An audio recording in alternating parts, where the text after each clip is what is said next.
Breaking news చూస్తున్నాం. IBomma website పై పోలీసులు మరింత ఫోకస్ చేశారు. సినిమా ఓటీటీ పైరసీ కేసులో సైబర్ క్రైమ్ పోలీసులు దర్యాప్తు చేస్తున్నారు. ఇప్పటికే సర్వర్లు హ్యాక్ చేస్తున్న నిందితులను అరెస్టు చేశారు. బీహార్, ఉత్తరప్రదేశ్ లో ఏజెంట్లు ఉన్నట్లు గుర్తించారు. సినిమాలకు అనవసర బడ్జెట్ పెట్టి దాని రికవరీని ప్రేక్షకులపై రుద్దుతున్నారని నిర్వాహకులు ఆగ్రహం వ్యక్తం చేస్తున్నారు. కెమెరాల సాయంతో థియేటర్లో మూవీలను రికార్డు చేసి ప్రింట్స్ చేస్తున్న వారిపై పోలీసులు ఫోకస్ పెట్టారు.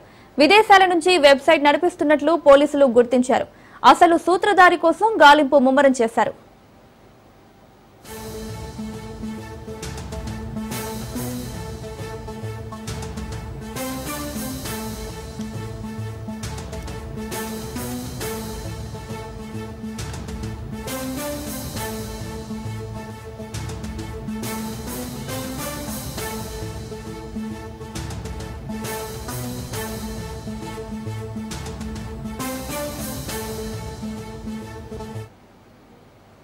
ఐబొమ్మ వెబ్సైట్ పై పోలీసులు మరింత ఫోకస్ చేశారు.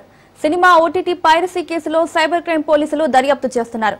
ఇప్పటికే సర్వర్లు హ్యాక్ చేస్తున్న నిందితులను అరెస్టు చేశారు. ఇక ఇదే అంశానికి సంబంధించి మరింత సమాచారం మా ప్రతినిధి పవన్ అందిస్తారు.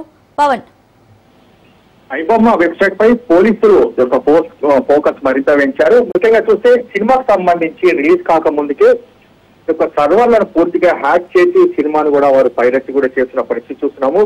ముఖ్యంగా చూస్తే సినిమా ఓటీటీ పైరసీ కేసు సంబంధించి సైబర్ క్రైమ్ పోలీసులు పూర్తిగా దర్యాప్తు వేగవంతం చేయగా హ్యాక్ చేస్తున్న నిందితులను కూడా ఇప్పటికే పోలీసులు అరెస్ట్ కూడా చేశారు. మొత్తానికి చూస్తే పోలీసులు సంబంధించి కొంతమంది హ్యాకర్లు కూడా పోలీసులకే సవాల్ విసిన పరిస్థితి కూడా మనం చూస్తున్నాము. ఎందుకంటే బీహార్, ఉత్తరప్రదేశ్ లో ఏజెంట్లుగా ఏర్పడి సినిమాలకు సంబంధించి అవసరమైన బడ్జెట్ పెట్టి మరి రికవరీకి దీనికి సంబంధించి కూడా పూర్తిగా ఇతర దేశాలకు కూడా పంపిస్తున్న పరిస్థితి చూస్తున్నాము.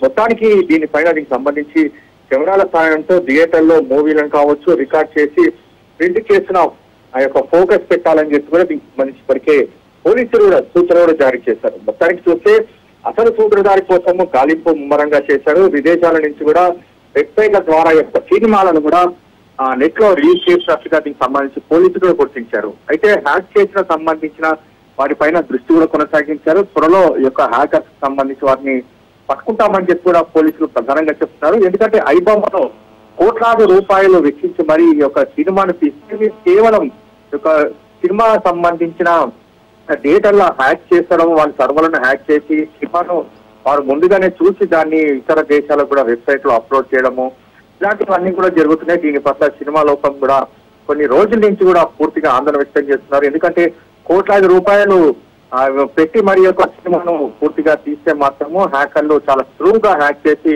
సినిమాను ప్రజలకు సంబంధించి వెబ్సైట్ లో కూడా పెడుతున్నారు. దీంతో తాము పూర్తిగా లాస్ అవుతున్నామని చెప్పి పలుసార్లు కూడా పోలీసులకు ఫిర్యాదు చేసిన నేపథ్యంలో దీనిపైన దృష్టి కొనసాగించిన పోలీసులు త్వరలో నిందితులను పట్టుకుంటామని చెప్పి అంటున్నారు. Right Pavan, thank you.